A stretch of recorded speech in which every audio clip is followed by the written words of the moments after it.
All right, everybody, welcome to Virtual Bourbon. My name is Steve Akeley. We have a special event today.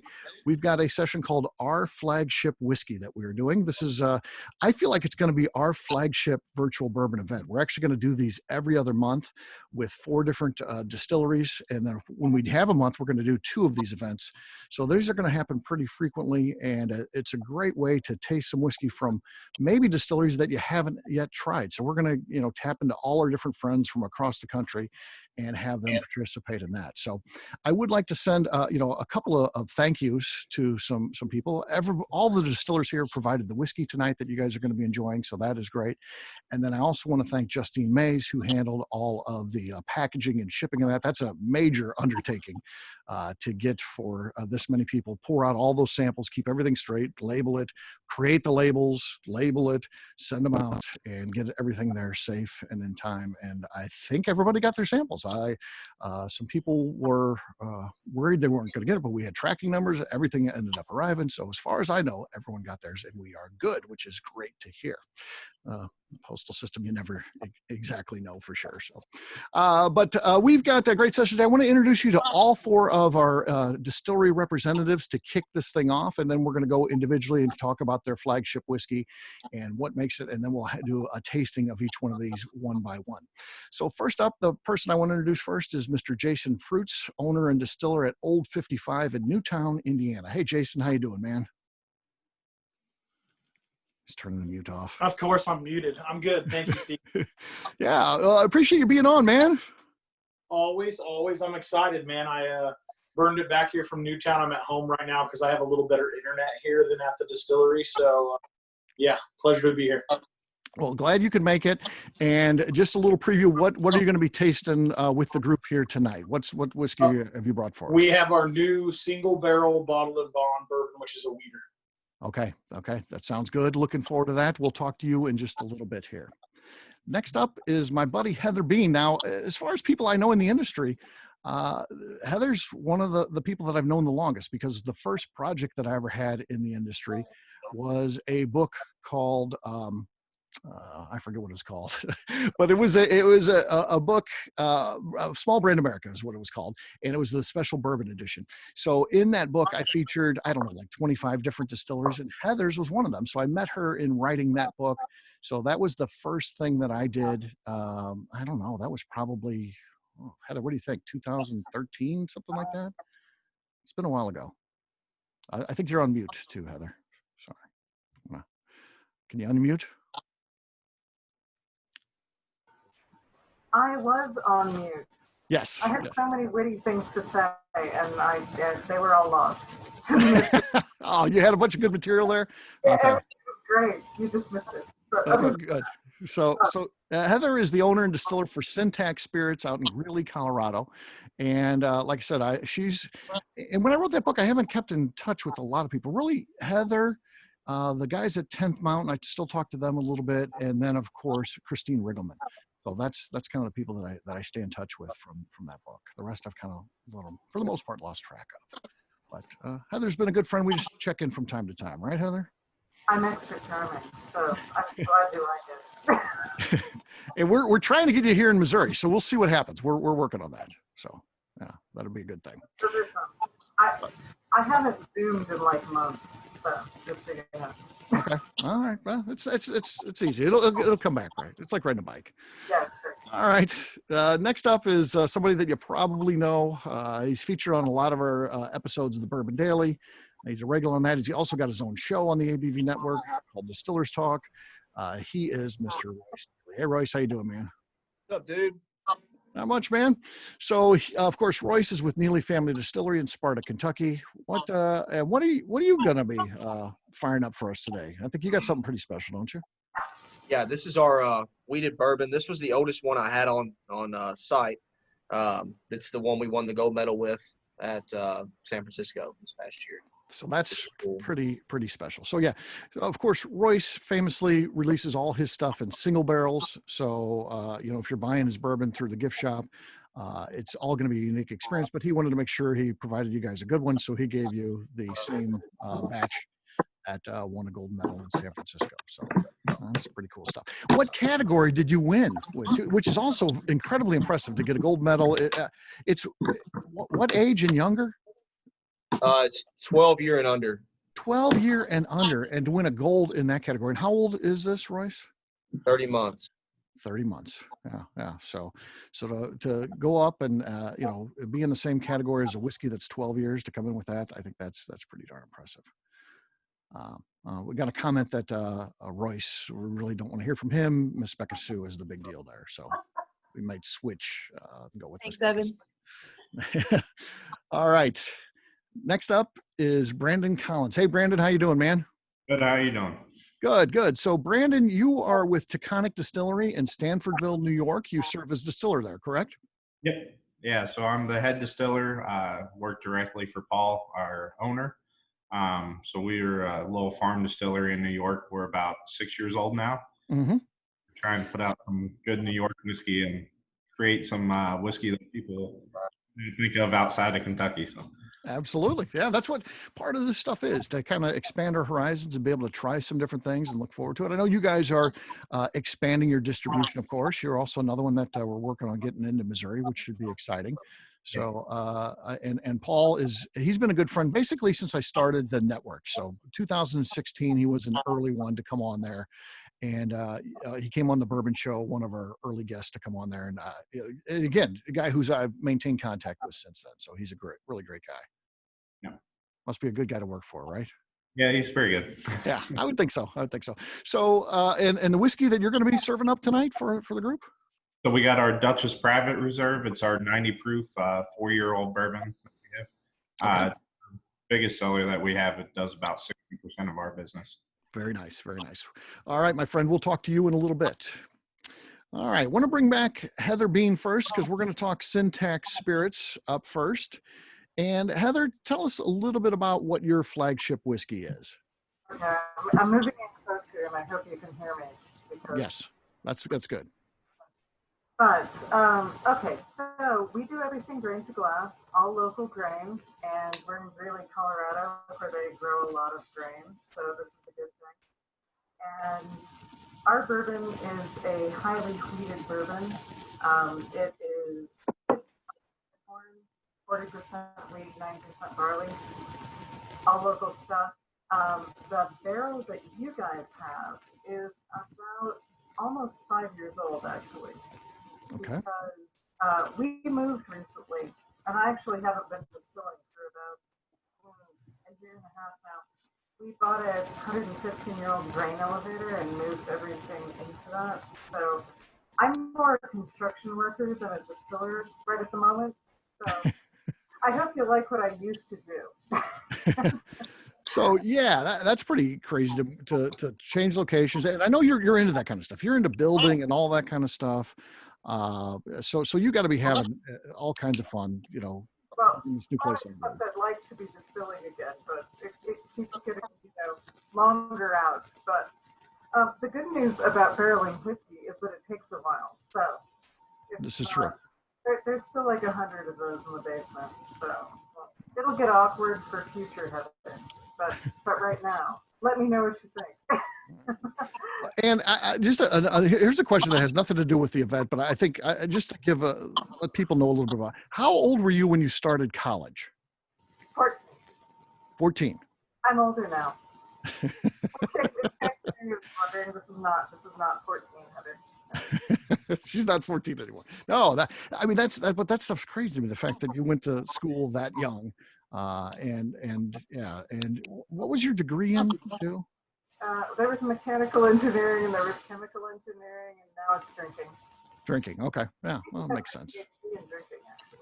Yeah. A lot of, I notice a lot of engineers get into There are a troubling number of engineers. Yeah, absolutely. So tell us, how did you come up with the whiskey that we're going to be trying in a little bit here? Did you try a lot of different mash bills and things like that? Or is it something that you came up with and then when you made it, you kind of liked where it was going and that just became your flagship whiskey? Or how did this go? So I'll be 100% honest. I completely love W.L. Weller whiskey. Like, it's very lovely, but not too expensive, very wheated whiskey, and I really enjoyed that. So I thought, well, when I need to come up with a bourbon, I kind of really enjoyed that particular mash bill. So I just sort of tried out things that were heavily wheated, and they taste really good, actually really young. But I have to say, I think this one got even more complex and better after, more than 4 years in the barrel. So. Mm-hmm. So, and what's your vision with your flagship whiskey? I know when you're talking about a craft distillery, sometimes you're selling things that might not be, whether it's the age of it, or maybe you're going to do different iterations where you have, different proofs or barrel strengths. And what would be your ideal plans with your flagship whiskey in the future? Oh, that's a really interesting question.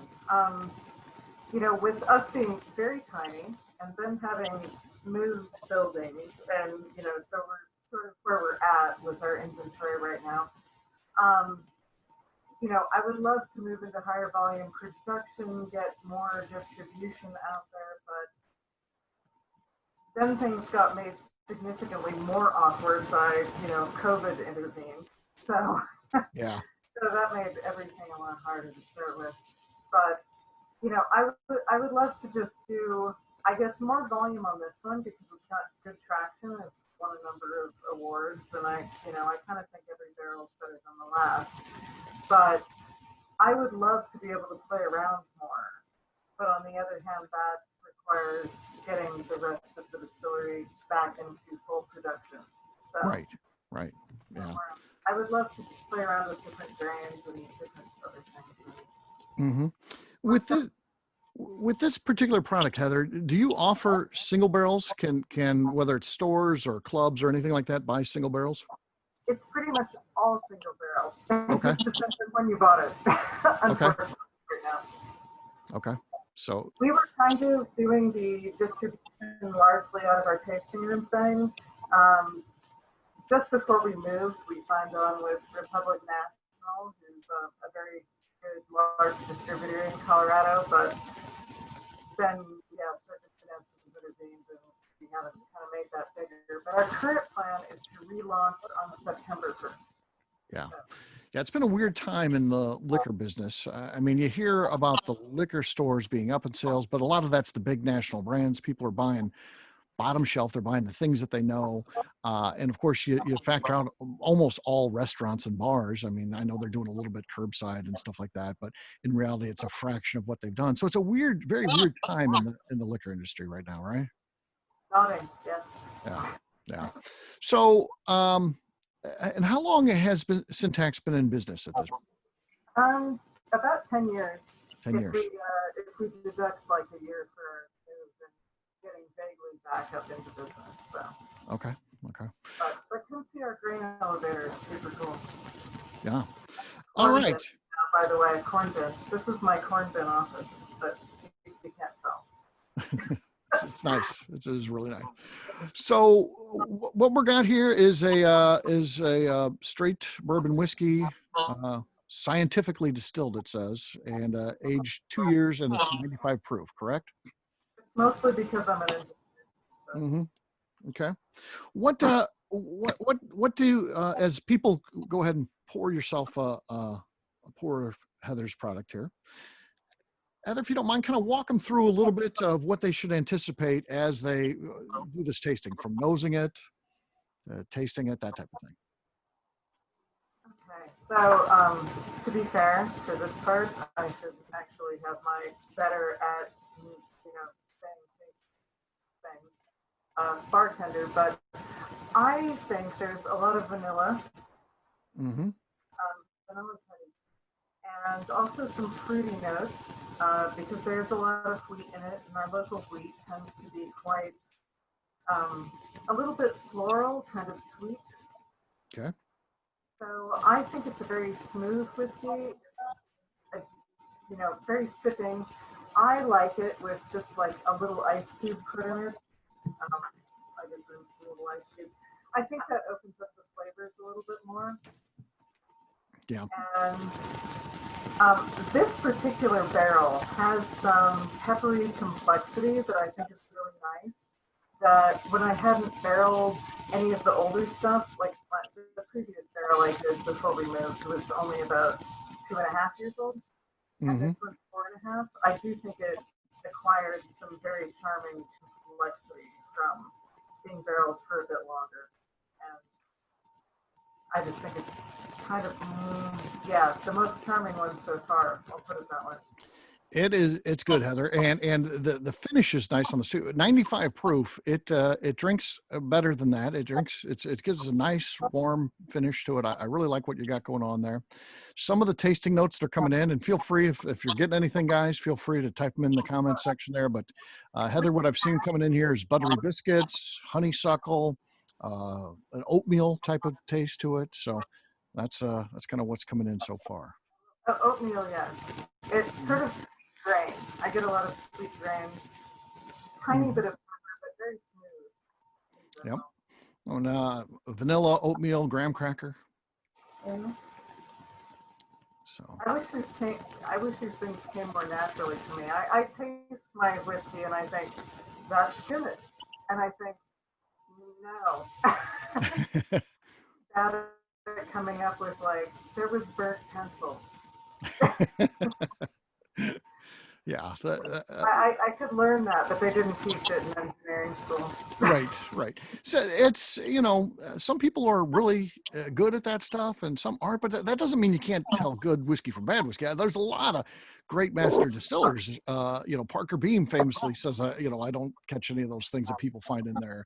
Jimmy Russell. I mean, there's tons of Kentucky Bourbon Hall of Famers that don't necessarily say they pick up all these different things that everyone else talks about. So well, I really appreciate you helping me out there, Steve. Yeah, that's not a bad thing. So no. Taylor, who's not officially on here, she's off camera, but apparently she's close enough. She got to try it. She said cherry cobbler on the nose, so hence the fruity notes. I think. I love cherry cobbler. I'm gonna do it. Heck yeah. I'm actually writing that down. You can steal that. Well, good deal. Excellent. Well, I think we're off to a good start, Heather. Good stuff. And I think people are very pleasantly surprised for a product that they probably haven't tried unless they happen to be going through Colorado. This is kind of what this series is all about, being able to try some different things. Christy came up with some dried pineapple lemon zest on the nose. Lemon and woody notes, some apple on the palate. This is me reaching for a pen. Mm-hmm. I'll screenshot these for you. So, very good. All right. Our next distiller up is Mr. Royce Neeley. Royce, how you doing, buddy? I'm good, man. Good. So tell us a little bit about this, your signature or flagship whiskey. Yeah, so this is our wheated bourbon. So this was the first bourbon that I ever put back. It's triple pot distilled, sweet mashed. It's non-chill filtered. It was aged in 24-month air season barrels. Okay. The malt that's in it. So I altered this mash bill when I decided to stop using enzymes, which was about 8-9 months ago. So this is the old mash bill for our wheated. And why did you stop? Why did you stop using enzymes? Tell that story real quick. Well, for one, Dick Stoll was the guy that I met with that kind of taught me how to distill without enzymes, which is really cool. So because there's a lot of, being able to mash, especially as thick of a mash as I use a pretty thick mash without enzymes is pretty difficult to do. But Dick kind of walked me through the different steps of how to make that work. So I just like the flavors we get off of it better. So to be honest with you, I just think it's cooler to be able to distill without having to rely on other people. You're dedicated to making whiskey the way they used to. You're having that conversation with legendary distiller Dick Stoll, 86 at that time, when you're having that conversation and you're talking about using enzymes, and he wanted no part of that, because if you're in there saying you weren't making whiskey like they used to, you can't come in and say, well, I'm using enzymes. They used to do that, and you were like, well, I got to have it because, and he's like, And you're like, well, you're trying to do what your grandfather did. He's like, you know who didn't use enzymes? Your grandfather didn't use enzymes, Royce. So, and then that was it.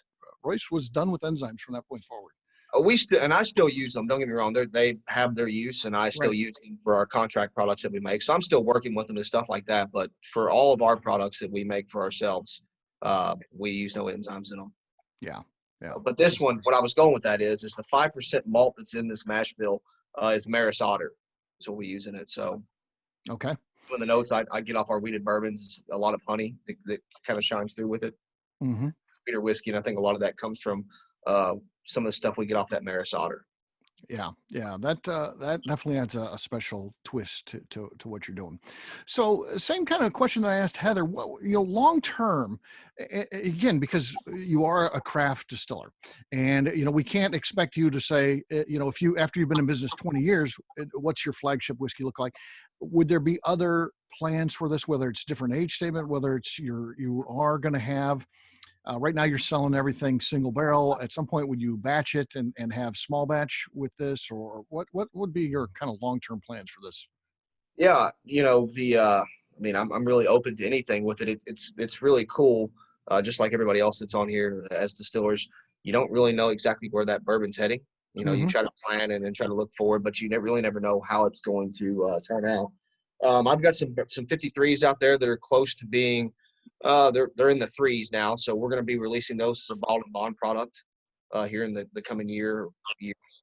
So I always plan to be releasing a 4-year-old bottled and bond, and then to let our bourbon age a little bit longer and try to get to that 6-year-old mark as well, and just kind of see where it's at that point. And I've got a barrel pick with you this coming Saturday. You said we might even get in and try some of those 53s, right? Yeah, definitely. Would we be so far as to maybe we could buy one of those if that ends up being our favorite? I'm always open to sell whiskey, Steve. All right, good. I just wanted to because this is recorded. I want to be able to play this back. If you're like, no, you can't buy that, I'm going to be like, well, here's proof, and look at all these witnesses. So I'll be sending out affidavits to all of you after this. So, Royce, what do you do? So you win, obviously, you win a gold medal at San Francisco with the whiskey that we're getting ready to try. What do you do with that? Do you bottle all of that? Do you vat that and put it aside? Because you don't, it's a winner right where it's at. You don't want it to change, or do you want it to continue to mature? As not a distiller myself, that's just a question that I have. I bottled all of that particular barrel and put it in my office as my private stash. So, yeah. Well, hopefully you'll save some of it for company, history and things like that. I know that traditionally, like when we do the gift shop picks, we'll try to set some aside for you. Then you mow through those and you drink them yourself. Like marshmallow black belt. There's none of that, or Neeley toast crunch. It all goes away. Yeah, my new wife is doing a better job at making sure that I stay out of the library that she's making. So. Okay. Yeah, she's curating that. So right. She is. Yes. Yeah. It's kind of cool. We've actually been able to round up. Some of it's thanks to you, Steve. But we've rounded up pretty much every barrel. So we've got at least a sample of that back in there. That's good. 375 of it. Yeah. Cool. Yeah. So, how did your signature whiskey here, the one that we're going to be tasting again in just a minute here, how did you come up with that? Same thing. Did you have to play with a recipe, or did you just kind of know what you were looking for? Like Heather drew upon inspiration from Weller. How did you initially get inspired to create what you did? Well, same deal. So I kind of based it off the old Stitzel Weller recipe. I've always been a big fan of. I was really lucky early on in my distilling career to be able to try some like 1960s Stitzel Weller and some 50s Stitzel Weller. So I wanted to try to get something that was relatively close to that. So I kind of based it there. Now I obviously added a completely different touch to it when I went with the Maris Otter malt to use in it. But I kind of I love sweet and mellow wheats. And I thought that Maris Otter would add a good sweet honey note to it that would hopefully continue on long term, even over longer years of aging. So instead of just having it completely become dominated by the barrel, I was hoping we would still get some notes of that grain that would shine through later on. Right. Okay. All right, so I think everyone go ahead and grab your Neeley bottle and go ahead and give yourself a pour of that. I was going to do a half pour when I did Heather's, but then I liked it so much I ended up pouring the whole thing. And so I'm just pouring right out of the gate. I'm pouring the whole bottle here. So, we're Drink all of Heather's as well. Yeah, that was good. Very good.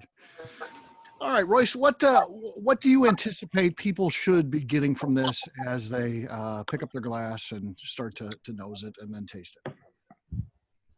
So I've always kind of with the 24-month air season, we've always kind of got a little bit of a toasted type of like almost like a toasted marshmallow or a buttery corn type of flavor out of our wheats.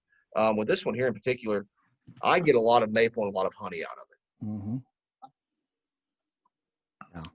Yeah, this is good, man. That's great on the nose. S'mores. You give her People are liking it. Give her a swish around the glass. Okay. You'll see a lot of oils and a lot of legs on that glass. I mean, that carries over with that triple pot distillation. Mm-hmm. We seem to be pretty congener rich by sweet mashing, which is why we've kind of stuck pretty true to doing that. Yeah. All right. Let's give this thing a taste. What do you think?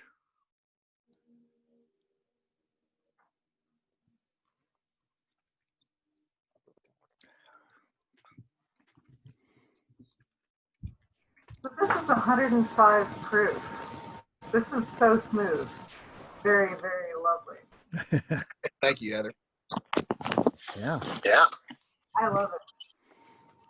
Yes, sir. That is good stuff, Royce. You. It's hard to tell. Thank you, guys. No ice needed. Any as you guys go through this, again, tasting notes are good. What are you guys coming up with? Evan told me how to keep the tasting notes, by the way, Heather. There's a little thing that says file in the lower right-hand corner.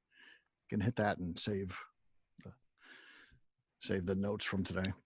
Good words. Evan's been helping me out a lot with IT issues recently, so it's good. And yeah, maybe he has some free time. Kind of something different we've always done as well. Can you hear me, Akeley? Yes. Am I breaking up? No, you're okay. Okay. So something we've always kind of done too. When I was making moonshine, I learned I was always a big fan of using a thump keg. A lot of professional distillers kind of tend to shy away from those. Mm-hmm. I love using a thumper. Every product that I make for myself is all thumped on the final distillation. But I also think that kind of helps to carry over some of those residual sugars that can be left after fermentation or for not a complete fermentation. Kind of carries over to make that whiskey a little bit sweeter as well. Mm-hmm. So like I said, I wanted to target a sweet wheat for this product. Yeah, you got a couple real good ones in here. Baked brown sugar and maple from Tim, and then Danny says candy corn, and I get that because it's definitely sweet and buttery and I don't know, candy cornish tasting. It has its own unique flavor, I know, but yeah, it's good.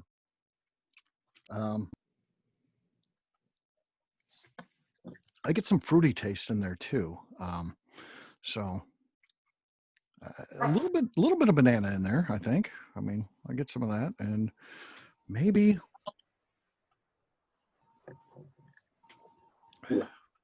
definitely some apple. So raisin, yeah, there you go, raisin. I get some of the barley, which is a really nice. That seems to be a common, as we do our tasting, Steve. That seems to be a common note that comes up is raisin. Mm-hmm. I know we're selling corny raisin bread in the distillery right now that the ABV Network helped name, but the yeast that we use creates a pretty fruity profile to it, especially right off the still. So I can definitely see how like some fruit or floral notes carry over just from that yeast strain. Yeah. How do you? Which in this particular bourbon is Red Star. Red Star is what you use. How do you, which is used by a lot of, Buffalo Trace, uses that. A lot of historic distillers. Dick Stoll was using that. So you talk to Dick Stoll, that's what he was using after he got cut off from the actual Beam yeast. He was using the Beam yeast for years, but when Everett Beam left the company, he wasn't able to get that anymore. Didn't have a pipeline to that anymore, and he had to went to Red Star. So Which he went to Red Star because he thinks it's a derivative of beam yeast. It was okay, the most similar yeast strain he could find to beam yeast. So gotcha. it probably is. I'm sure it was branched off of it. Somebody probably Mm-hmm. stuck some of it out of there and they started growing off of it. And then you got Red Star. Yeah. Yep. What was the toast and char on the barrel? Do you know? This one here was a char 2. The toast was a medium plus. Mm-hmm. And That's a full toast. That's heads and sides. It was full toast. and you usually go through the outdoor seasoning, right? And how long was this one outside? Do you know? Yeah, it was 24 month. 24 month air season. Yeah, 24 months there. So that's going to make a huge difference too. It was entered at 105. Mm-hmm. So it entered at 105. 105 proof, so Yeah. low barrel. Yeah. Very good stuff. What does everybody think of that one? Also kind of stole that from. Yeah. It's good. Good, my friend. Thank you, guys. Buy it now. Someone wants to get some of your yeast for a bread starter. Is that possible, Royce? We're getting really close to launching the yeast room, so it's going to be really cool as we start growing large amounts of yeast on site. I talked to like Alan quite a bit about being able to, we're going to be able to store a lot of yeast as well. Yeah. It'd be cool to create like our own type of library, and then we might be able to go in and crossbreed or merge different yeast together to be able to create different profiles off of that. So it's going to be pretty neat. Very nice. Yeah. Also, Dick Stoll. That was the only reason why I can do that is because of him. Yeah, that was time well spent with Dick Stoll. He literally told you how to do it. He mapped it out, drew it for you, what it should look like, told you how to operate it, all in a most worthwhile trip you'll probably ever go on in your career was that trip there. I mean, you learned more from a guy who is, like I said, he's a legend, and most people, probably even people on this call, don't know who Dick Stoll is, but you should. He was distiller for the Michter's in Pennsylvania before he was the last distiller they had, and he had worked there for many years. Yeah, we've been laying back some barrels in 53s of the exact A.H. Hurst recipe. So it's got Red Star in it, the exact type of the amount of rye and corn that was used. It's made with no enzymes. It's cooked the old school way. It's double distilled. The cuts are made on the heads at about 145 and on the tails at 100 proof. So it's got a really clean cut to it. We're going to let that age for 16 years and we're going to chill filter it just like he did. So it's going to be kind of cool. That's a cool tribute to him. Yeah, that's awesome, man. Very cool. Well, Royce, thank you. And of course, we're going to be opening up to all our distillers at the end for any questions or anything like that anybody has. Not that you can't ask questions as we go, but we will have an open Q&A to finish out today's session, so you'll be able to ask Royce anything you like then. With that, I'd like to talk to Brandon right now a little bit about Taconic. Brandon, talk to us here about your flagship whiskey that you've got here. So our flagship that we got is the Duchess Private Reserve. So it's named after the county that we're in New York. So it's a 90 proof bourbon. The recipe is actually an MGP recipe because we started out sourcing MGP barrels when we first started up because Paul was in the finance world before he got into the whiskey world. So he kind of was dabbling in it to just see if it would take off and what would happen. So he decided to keep with that same recipe, and now we make all of our barrels on site. We've been doing that for about 5 years now that we've been making our own barrels. We have about 1,400 barrels on site also because we have a little Vendome column still with a pot doubler is what we use on all of our distillation. So we double distill on everything. Mm-hmm. We make 4 barrels a day of it. So we basically have 2 different mash bills. We have our bourbon mash bill, which is the Duchess Private Reserve, and then our rye whiskey mash bill. Gotcha. Brandon, same thing that I've asked our other distillers so far. What is kind of the long-term plans? Will we see this, be a product that you sell that is aged more in the future? Is there be a lot more iterations of it? Will there be small batch, single barrel, those type of things, or is that anything you could share at this point? Yeah, so when we first released the Duchess Private Reserve, so we slowly blended from the MGP into our liquid. So Mhm. and that was around the 2-year period when we did all that. We're currently at a 4-year period. We just hit that in May this year. And we actually probably have enough barrels that about mid-year next year we'll be at 5-year. We'd like to work up to that 6-year mark on all of our whiskeys. So it'll be across the board. All of our bourbons, all of our ryes will be at the 6-year.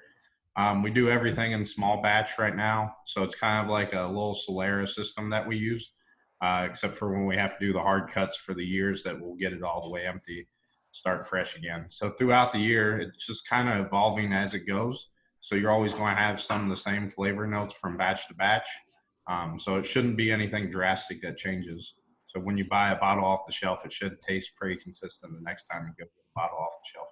Okay. If you don't mind, before we try the whiskey here, tell us a little bit about your background before you went to work for Taconic, because you're the only one that we haven't had on a show. So our group here might not know you like they do some of the other distillers that are on here, since they have been on shows on the ABV Network. So tell us a little bit about yourself.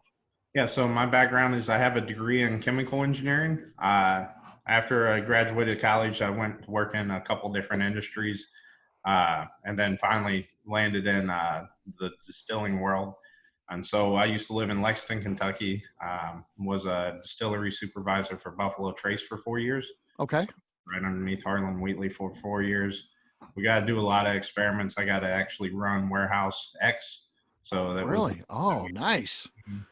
all the like experiments on aging. So we had light, heat, flow, humidity, everything that we can control. We were getting data points on barrels every 15 seconds. Wow. Because nobody does more experiments than Buffalo Trace. I mean, Harlan Wheatley's committed to that. I mean, isn't it like 5,000 different experiments or something like that he has? The list is probably about 5,000 Yeah. that we have on top of what we've already done. So what they're doing is, when I was there, we had a dedicated guy running the mini still. So we were doing at least 2 to 3 experiments a week on the mini. Yeah. Yeah. That's crazy stuff. All right. So, if you don't mind, we're going to go ahead and pour our Taconic. So our Taconic one now, if you don't mind, grab that, give that a pour. And then Brandon, if you don't mind, kind of walk our audience here tonight, what they can expect as they nose this, and what do you think they'll get as they taste it? Yeah, so we use a high rye mash bill. So we're at 70% corn, 25% rye, 5% malted barley. So you're going to get a lot of rye notes to it compared to some of the ones that we've had before that both have been wheated bourbon. So it'll be a little spicier than the last two. We use all 53-gallon barrels with char number 3. We use stave barrels, so they're 18-month air dry. So you should get a lot of some nice sweetness from the corn still. You'll get some caramel from that age and around those size barrels. Get some vanilla in there, and then of course you'll get that pepper and that spice from the rye. Mm-hmm. Mm-hmm. Like I said, our group here, feel free to add anything in, tasting notes wise, and go ahead and give this one a good taste here and see what we got.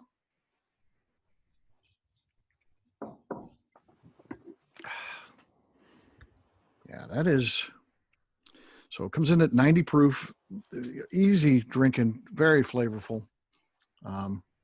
Definitely, you get the spice of the rye, so that's there for sure. Some floral notes I'm getting. Is anybody else getting kind of any floral notes there? I love the rye, and I think the floral notes are charming. Yes. Mm-hmm. Love Mm-hmm. the rye is great. I wish So- you could get here. Red apple on the skin, specifically on the nose. All right, Brian, very specific.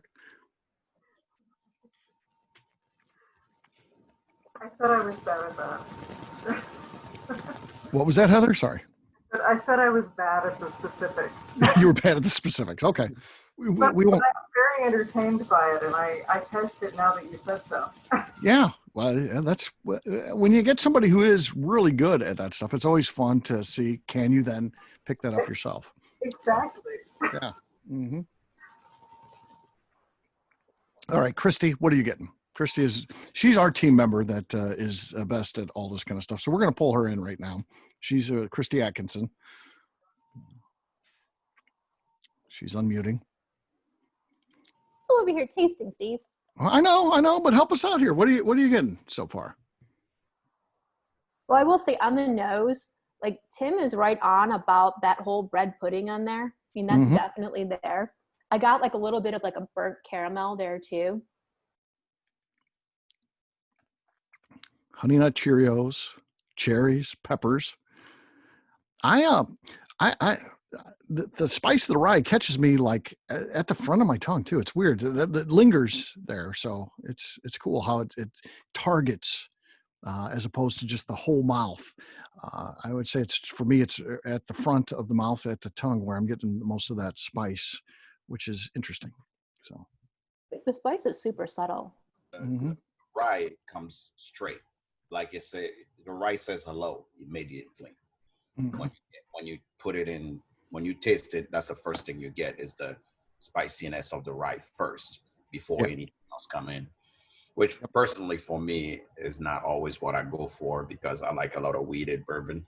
So it's very apparent to me when I take any on the nose already, I was getting the pepper, but when I took it in, I'm like, oh yeah, hello, rye. So Jack, what do you think there then? So obviously, as a guy who prefers weeders, how does this one pair for you? What do you think? And you know, I mumbled when I took a taste. I'm like, I would taste it, but I'll probably not be my first choice as a sip. So, but the sweetness is perfect. A balance, you know, I like to say the only reason why I can tolerate rye is because I eat a lot of spicy food. So when you get that rye that come with the peppers and then the sweetness with a little bit of, I'm getting cherries, some caramel, a little bit of burnt caramel, and some slight oak is what I'm getting at the end. And yeah, there you go. That's why you got to keep an open mind, though, right? You never know. You think, well, I'm just a weeder guy. Well, you can like other things too. So it's cool. What else? Honey Nut Cheerios. Did I say that one? Todd Bourbon. His actual last name is Bourbon. I don't know if I mentioned that. Of course you did. All right. Excellent. What else, Brandon, do you want to say about this one? I think everybody's kind of pinpointed out. I always hate giving too many notes to people, because then as soon as you say something, people usually tend to pick it up. So I try to let everybody sit back and taste it and pick up on their own notes. Yeah. Yeah. Well, they've done that. So if there's anything else you want to add, I agree with your assessment up front, because everyone looks to the distiller of what this is going to be, but feel free to add anything else that you get now that they've kind of gone through and tried it.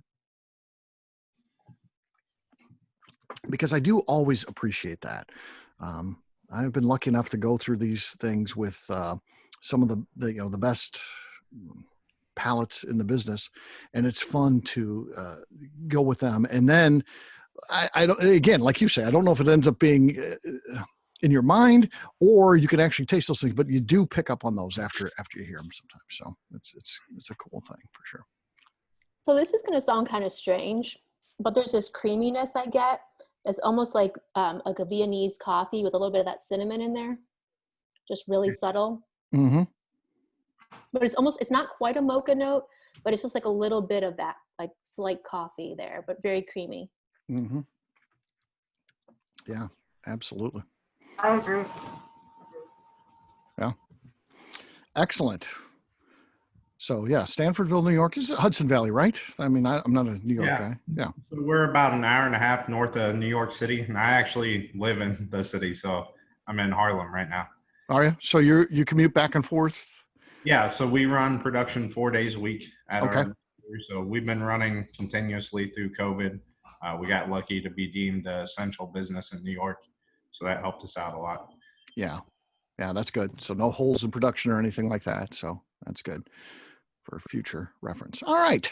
Excellent. Well, again, like all of our distillers, Brandon will be here at the end, and you can ask him anything that you want, whether it's about this whiskey, distilling, his distillery, whatever you like, in just a second. So with that, we're going to bring in our final distiller of the evening, and that is Mr. Jason Fruits of Old 55 Distillery. Jason, how you doing, man?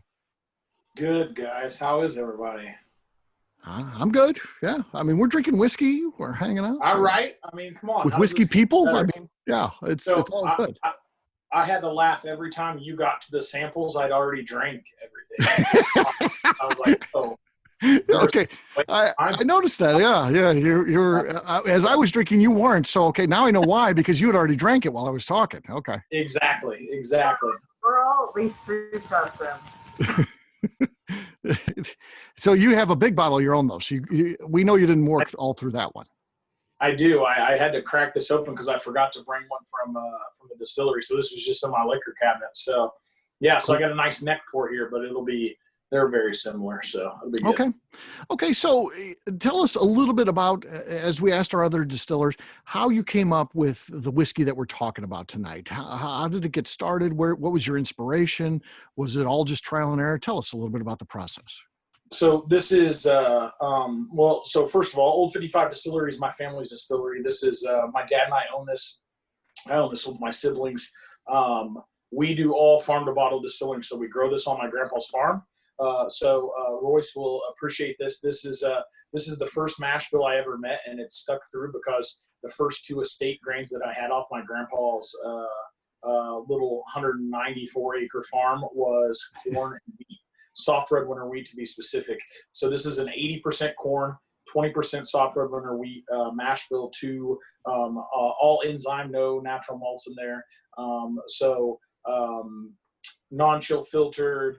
Gosh, I'll get into all of it here. So sweet mashed, non-chill filtered, ran through our Coda still, which is a spaceship from another world, and 30-gallon barrels in a basement underground, aged for about 4 years and 3 months is what this came out at, is basically what it is. And just interesting. So yeah, super cool. And I should say, this product has actually only been out to the market for about a month now, a little bit short of a month. And when we were first bottling it, we sent off a couple bottles to the International Whiskey Competition and just formalized a couple weeks ago. So Forbes just kicked off their winners, and this won a silver for second best micro distillery spirit on the planet. And then to toot our horn, our single malt, which is hilarious because this is a more international Scotch-esque whiskey. So our single malt, which I always call like an Indiana Scotch, which obviously we can't make Scotch because we live in India. Right. We sourced all the ingredients, and that won the world's best single malt, which is American single malt, which is pretty cool. And then as far as the craft distillers under 150,000 bottles in production, we swept second, third, and fourth with our spirits. And there are thousands of bottles in that. So pretty crazy. So, and this got second. So the first place was actually another Indiana spirit, which is hilarious. It was an MGP spirit. So, but we got second, third, and fourth, which is cool. So pretty, I'm blushing. Pretty, lofty company there. You and MGP neck and neck. Oh, well, exactly. That's pretty cool. Todd Bourbon wants to know about the underground aging. Tell us a little bit about that. I've been lucky enough. I've got to see that, and it's pretty wild. And how do you think that impacts on what you're doing, the aging process? Well, so how it impacts is I almost killed myself on that ramp you and I walked down right a week ago because the humidity is so high. It's been about 100 degrees here in Indiana, and the humidity from the distillery to the basement is so different that it's moldy, and I busted my butt walking down it the other day. So the stairs are now being taken as a lesson learned. But I'm glad I wasn't there because I when people fall, I'm a laugher. Not good.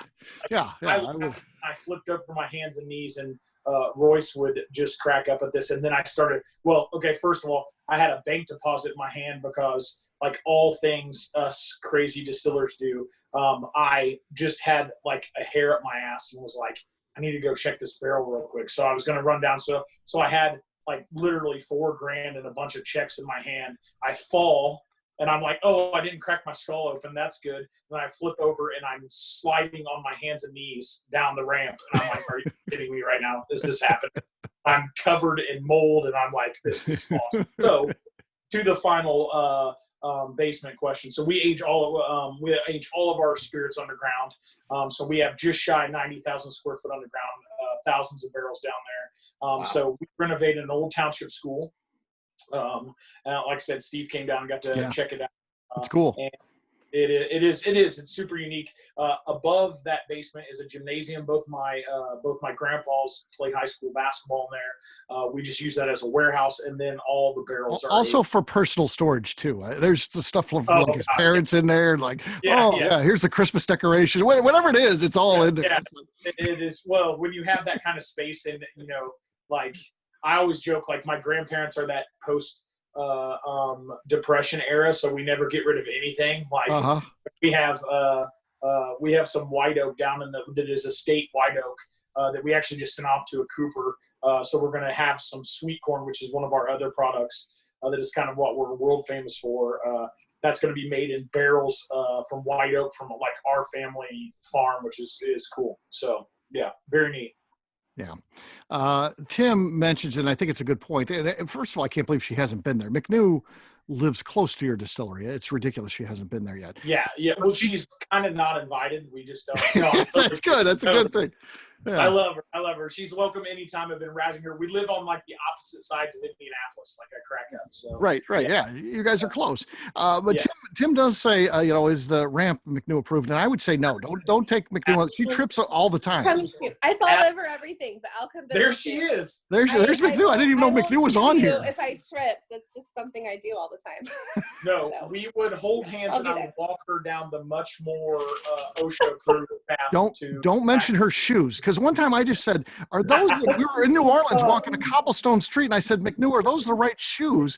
And with that, as soon as I said that, she fell. And then she MF'd me for saying something. She blamed it on me. Me, Steve. I was just fine until you said a thing.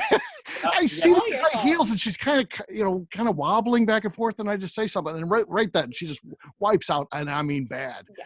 Absolutely all Steve's fault that happened. Had nothing to do with me or my mindset at that time. No. McNew, we were taking the stairs. We were taking the stairs when you come, I promise. So, perfect. That sounds good. No one needs to die. I am used to ramps though, because my dad's in a wheelchair, so I can kind of navigate those better than most people, I think. So good either way. Don't fall for that. Don't fall for that. All right. Unless you've cheated like Jason, feel free to open your bottle now of Old 55 and give that a pour. And let's get ready to taste this. Jason, what do you think people should get here as they nose this, and then talk them through what you think they're going to get when they taste it as well? So this is our first bottle and bond release, which is a huge deal. Congrats on that. Yeah, that is. Thank you. It's awesome. That's what we're pushing everything towards. So everything done there on site. This to me is a caramel vanilla bomb. So which is wheater, like I said, 80% corn, 20% soft fruit and wheat. It's just all caramel, and it is. I always joke the sweet corn is what has made us world famous.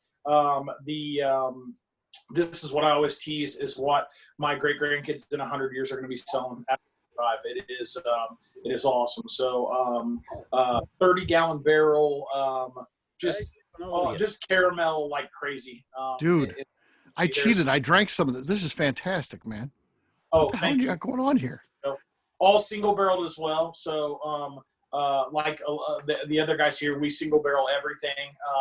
I always say the basement allows me to cheat, and that there's no genius here. I'm just the world's biggest spoiled asshole. I have I have a couple generations before me and my parents that have made this all happen, and I am just a product of that amazingness. So, and this is the product that they made happen. So it is awesome. I love it. It is a incredibly smooth for 100 proof. I always just can't get past. I always joke. So my dad, who owns this with me, he's never had a sip of beer or liquor in his life. So the best part about owning a distillery with your dad is that doesn't drink is you get to make everything you like, and this is yours. Yes. Yeah, this is great. What do we got? Caramel bomb, dessert in a glass. Ice cream. Oh, yeah. Can we get bottled and bond at Sealbacks? Is it, someone's asking? Steelbacks has it right now, actually. Okay. So yeah. Okay. Yep. So this is our mainstay product. So this is my plan with this is to take over. This will be our flagship. So when you came and saw me, Yes. you said, hey, what flagship we're going to do? Everybody always wants to try the sweet corn because we're the only ones in the world that make that. And it is fun. It is super unique. But, man, this is what I'm proud of. It's awesome. And this is what I want everybody. You know what I mean? When people think of Old 55, I really want them to think of this product. It is just awesome. So pretty cool. Yeah. Definitely impressive for sure. What I want to say is now we've tasted all 4 of our distillers here, and these are all craft distillers. And there are people out there that will say craft is no good. You got to have the old, you got to have the heritage brands. You got to have stuff that's been aged 8, 10 years. If you're tasting this stuff that we're tasting right here, right now, tonight, you know that is absolutely not true. This is some amazing whiskey. All 4 for 4. We hit 4 grand slams. We stepped up to the plate 4 times in this game. We hit 4. Agree completely. All awesome. So. Mm-hmm. And completely different. Yes. Yeah. All very different. Yeah. So amazing stuff. Jason, very, very good. I definitely enjoy that. So with that, I'd like to turn it over to our audience now. You've tasted all 4 of these whiskeys, flagship whiskeys. This is kind of the mainstays of these 4 distilleries. And if you have any questions about anything, whether, like I said, whether it's about these whiskeys, about their distilleries, about their families, about their businesses, about the bourbon industry in general, feel free to ask it now. And you can do one of 2 ways. You can take yourself off of mute and ask yourself, or of course you can always use the chat function as well. Question for Old 55. Okay. So it's in the mail right now if UPS ever delivers it. But why did you come up with a whiskey with 100% corn? So that? The point of that is the corn that's used in that mash bill that is in the sweet corn mash bill is not regular filled corn. It's sweet corn, and it is going to be the death of me. I swear to God, my sweet corn right now on Grandpa's farm is about 4 feet high, and if we have anything at all this year, we're going to be lucky. We've not got a lot of rain. The regular field corn, like all of our GMO Roundup Ready corn, looks fantastic, but man, the sweet corn is struggling this year. So really, my dad gets credit for all that. So I wanted, when we started this whole craziness 6+ years ago, I wanted to make something that nobody else had made. So we really looked at mash bills across the board at what everybody had done, and I should have immediately realized that I'm a moron and there's a reason that nobody does sweet corn. But like all things Jason Fruits, I was like, went into it like a bull in a china shop. So we grew 7 acres of it. I made it 100% corn, and we are actually the only TTB approved rear labeling. So Royce, speaking of labelings, we're the only 100% approved that says sweet corn on the back label. So that is corn on the cob, sweet corn, just what you eat. My 9-year-old is like the room over, and he's playing Fortnite right now. And every year on that sweet corn patch, he says, "Dad, I'm gonna eat all 14 acres of it." And I'm like, "Go to it, bud." And he never makes it in. 14 acres is a lot of sweet corn. Kind of cool, Jason. I never told you this when you're on Distillers Talk, but we use sweet corn in our moonshine recipe. That's awesome. And our TTB label actually says sweet corn on the front of it. That's perfect. Sweet corn and cane. It's on the front, right? Yep. On the front, not the back. Yep. So to answer the question, we used 100% corn because I didn't want it gimmick chased, and Royce will appreciate this. Like if I just put a percentage of it in there, it could be easily copied, right? You could just put a touch of sweet corn in there. And I was like, man, if we're going to do this, I want to see what it comes out. And to that point, so when we made that sweet corn product, the idea was this, man. I thought there were basically 4 possibilities. Number one, it was going to be terrible. And I will always say this, like, I don't really make any terrible things. That's horrible. I have way too many resources to do that, and an incredible still. And, I like to think that I kind of know what I'm doing. I really thought it would be 2 or 3. So it would be a gimmick, and it would just taste like corn, bourbon, you know what I mean? Like 100% corn mash bill. And I really thought it would be number 3. It would be good, but it would just be a gimmick. And I was like, man, when we got done with it the first year, I was like, we're not doing this for a gimmick. This is the most ridiculous thing. I mean, I will tell you guys how we do it. I tell everybody how we do everything. So that field looks like Armageddon. Everything has fallen down. I call it the witching hour. So I have about 4 or 5 days to get it all off the ground, because sweet corn is just not genetically made to do what it's made to be consumed when it's ripe. That's what it's for. So the field just looks like, it looks terrible. Everything's fallen down. So we did $50,000 worth of damage the second year we did it to our custom croppers combine. It was just out of control. And so we scooped that up off the ground. Last year, for instance, it came out of the field at 80% moisture. We had to poke it out of the combine and basically bypass every single laser and safety system on that case combine to get it out of there, because it was already swelling up. I lost a whole entire peanut cart because it spoiled. It just rotted. So it's just, I would say the redneckery that goes into that sweet corn product is ridiculous. But of course, at the end of all that, we get number 4, which is it is unlike anything else on the planet. The taste is, it doesn't taste, I actually don't think it tastes very bourbon-esque. I tell people that all the time. Like, it is not a bourbon. It meets all the requirements to be bourbon, but I call it corn brandy or dessert bourbon. It's very just super interesting and weird, and it doesn't trip my bourbon trigger. Like I said, this product, the Bottle and Bond, like this weeded mash bill, is my favorite. But the sweet corn is just, of course, it has to just spit in my face and be completely unique. So we make it every year, and I always say this. You will hear me say this all the time. The sweet corn and I have a love-hate relationship. Everyone loves it, and I hate it. It's a pain in my butt, but it's fun. Yeah, absolutely. And you talk about, because you have you're affiliated with your family's farm, which is very successful, and this is kind of an offshoot of that, and you're able to just do some crazy things because you guys have the benefit of all those resources behind you. You do just the heart of the heart cuts and things like that. I mean, you talk about how you're dedicated just to making the best whiskey that you can, because you have the ability to do so based on the resources available to you. Exactly. And I put this all off on both my sets of grandparents and my parents, man. I am, once again, and I apologize, this is crass, but I'm just the world's most spoiled asshole is what I am. You would have ever told me. So I'm a Purdue grad. When I ran to West Lafayette, which is about 30 minutes from Newtown, Indiana. Newtown, Indiana is about 90 people. If you would have told me in my late teens, early 20s, I'd be back in Newtown, I would have punched in the mouth. I was never coming back. I was running as fast as possible. And now I've decided my dad is an evil genius, because he has us all back, and it's incredible. So we have, for instance, we have this 194-acre farm that my grandpa bought in 92. We use that for the distillery. We're actually releasing some products this summer off of our centennial. So we have some organic blue corn that's coming off of so we just got our 100-year farming certificate for the Fruits family farm that's in Alamo, Indiana. So my great-grandpa, it's 5 generations back. Grandpa George was the, arguably there's the other 2 families that have he is arguably the last, he lived to be 170, he's the last surviving veteran of the Revolutionary War.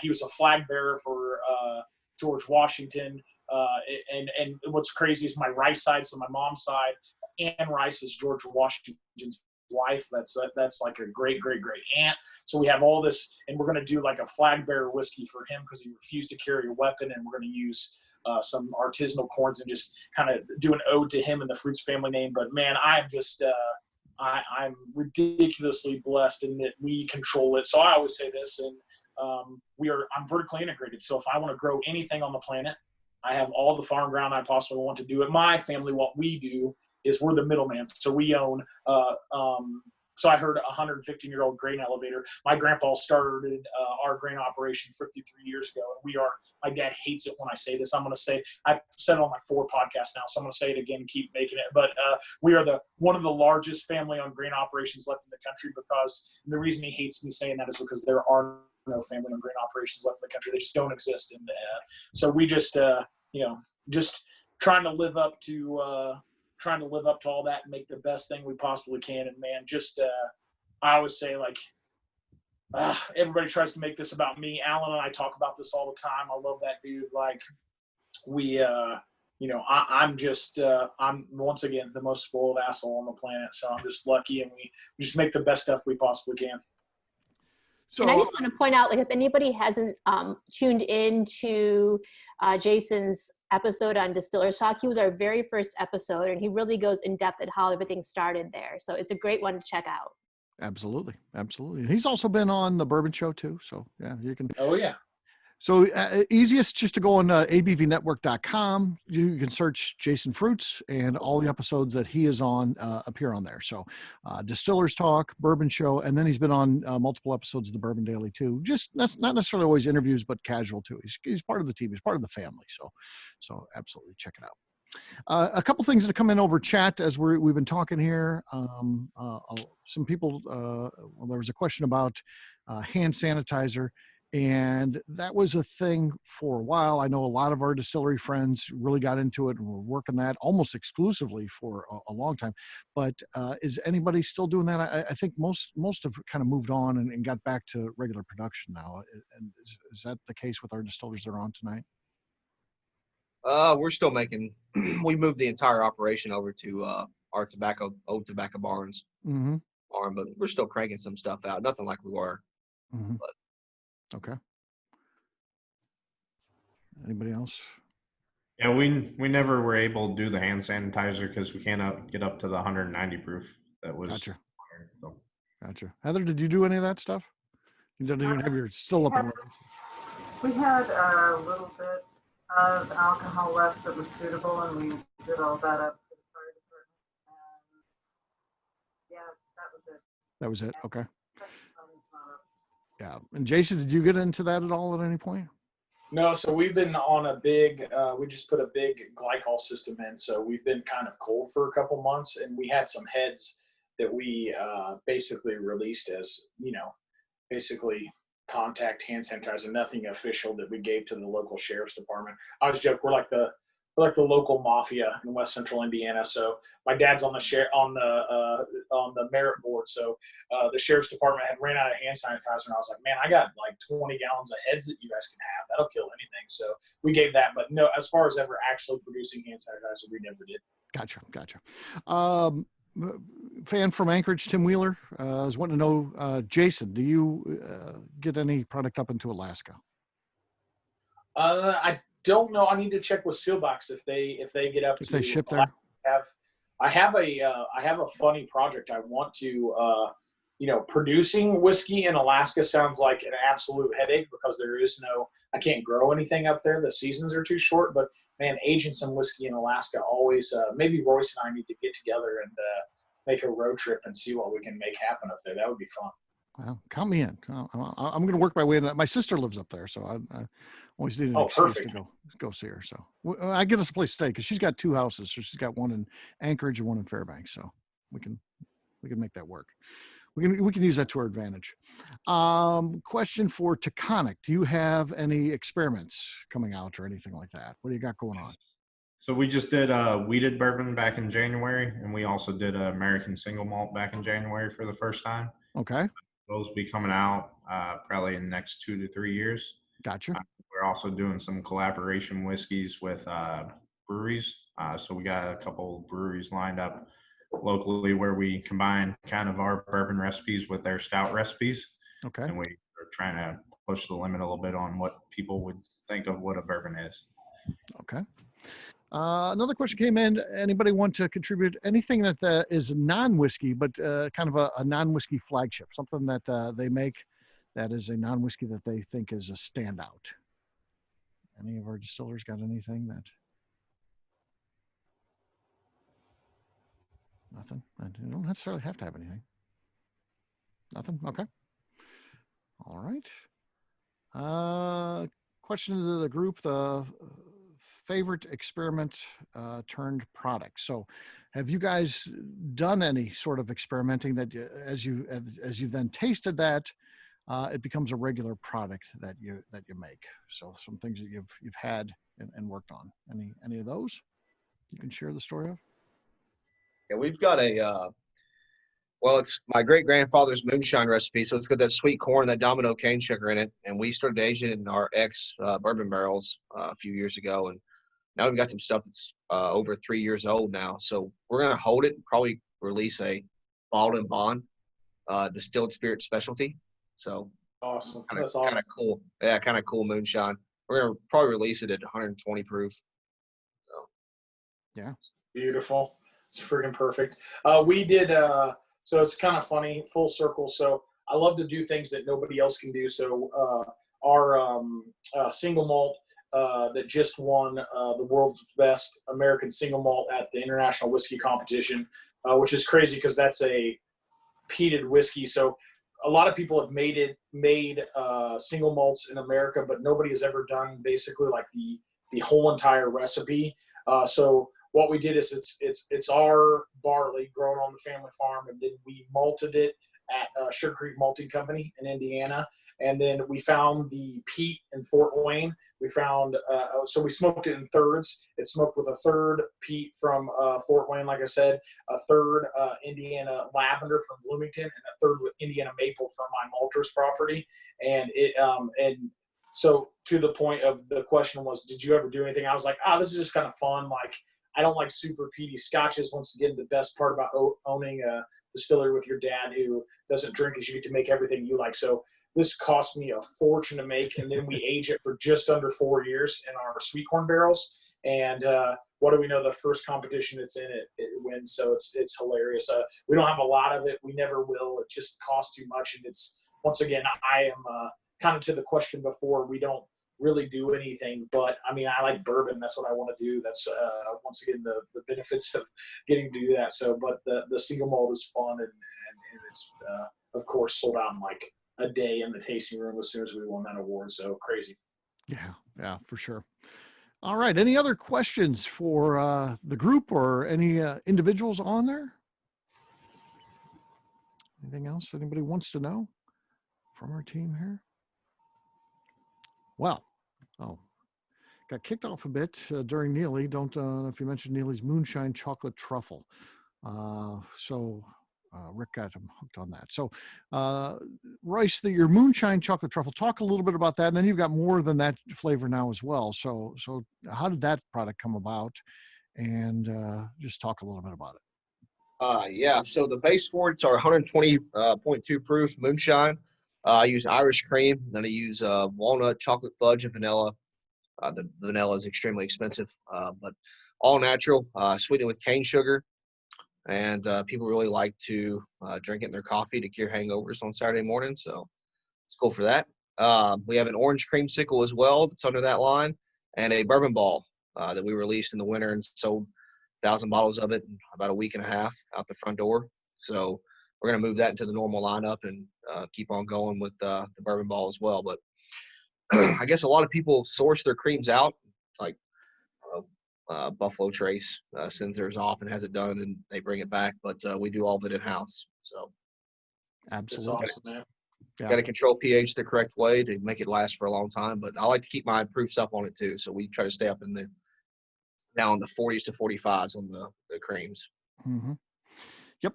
I guess there's a question for me from Chris Lupo. Wants to know, is the link the same for next week? I'm not sure. I didn't check if they keep it the same. I don't know, but it will be sent out to you the same way the morning of, as well as 10 minutes before the start of the meeting. It's already set up. So again, I don't know if it generates the exact same link, but be sure to look in your email on the day of the event. Just a couple other things, and we'll give one final ask for questions in just a second here, but we've got another meeting here next Monday, same time, same place, and everything like that, on the 27th. So, and on that is going to be Alan Bishop from Spirits of French Lick, Lenny Eckstein from Deerhammer, Jay Arisman of New Riff, and Adam Stump of Stumpy Spirits. Again, we got great distillers on here. We've got a great group lined up there.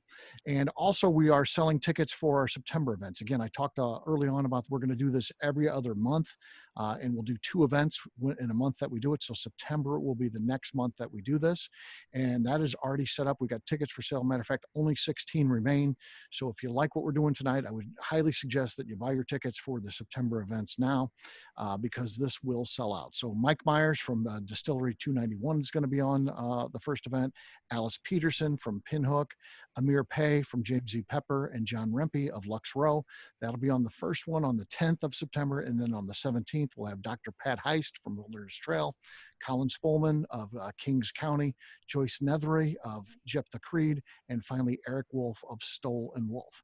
So again, a great opportunity to you've probably heard of all these distilleries. I don't know if you've tried their products, and they're going to be, just like our meeting here today, they're going to be sharing their flagship whiskeys, the things that they've been able to produce that they are most proud of, and talking about it and allowing you guys to taste it. So one last question here. Any questions from the group before I let you guys go? Not a question. Well, actually a question. Okay. Jason. You said that this bourbon was just released. Jason Fruits? Yep. So it's been out on the market in Indiana and on Stillbox for about 3 weeks. So when do you think will it make its way into Illinois? Yes, absolutely. I'm kind of, man, I feel sorry for my peeps in Illinois, man. I just haven't been doing as good a job following up as well. We have Chicago is beating down my door to go crazy, and it's like a deep, dark hole of whiskey drinkage. So I'm worried about like them taking everything. We've actually done really well in the whole state of Illinois. And so yes, my distributor in the rest of the state, I'm hoping soon, and we need to kick things off. I can just Southern Illinois is what we like to focus in on. Yeah, exactly. Absolutely. Well, and to the point, Steve was beating me over the head, and I love it. Like we do a bunch with like Total Wine, and he's got some spots there that we can push into Missouri, and then just, man, I think the answer is just having one spot and just doing like because everything's single barreled anyway. So just bringing a single barrel to like a couple single barrels of Total Wine and just hammering it out. And then I know I have to be in 2 places instead of 85 all across the state. And it's hard. I'm one man. I can only be one place. And, my wife's going to kick in the door here in a second and be like, hey, come to dinner, you dirtbag. Yeah. So, that I've seen your stuff has been at a Total Wine in Fairview Heights, Illinois. Yes. That's awesome. St. Louis Metro. Yeah. And that is actually where I picked up my first bottle of. Awesome. Well, thank you very much. The family and I appreciate it, man. I saw it, but I knew you were having an interview with Steve, and it's a little pricey, okay? And I thought, I wonder why. And then I heard the story about the corn and everything. I'm like, okay. I went back the next day and. Yeah. So the show sold it to him. Yeah. Yeah, and now I'm on my second bottle of it. So. Wow. Yeah. Yeah. That's awesome. Well, good. I'm glad you enjoyed it. That's awesome. It's the most unique bourbon I think I've ever had, but it's fantastic. Yeah. That sweet corn is weird, but it's fun, man. It's weird. It's just fun. Yeah. Rick needs to know if you sell it by the case out of the gift shop. Rick buys everything by the case. It's a weird. The sweet corn, we can probably figure something out, man. Okay. So, Okay. Yeah. All right. And Brian Murphy's saying Spirit Hub for Illinois too. So Jason, is your products available through Spirit Hub? They are not. So They're yeah. not. Okay. So I know people have been talking about Spirits of French Lick. I guess they just started delivering to Illinois. So you've got now, in addition to Sealbox, you've got Spirit Hub apparently is delivering to Illinois. So, but yeah, you gotta get on. You gotta get on there first before you can get it. All right. Woodsman in Northern Illinois. I don't know Woodman's. Do you know? Oh, is that another place that ships? I'm not sure. Oh, grocery. Yeah. All right. Well, that is going to wrap this one up. I appreciate everyone being involved in this and being part of tonight's session. We'll get this group back together again next week when we will try 4 more whiskeys and have some fun and learn a little bit about the people and the brands that are bringing these great whiskeys to you. So thanks a lot, everyone. Have a good night and cheers. Cheers. Thanks. Cheers. Great job, everybody. Thank you.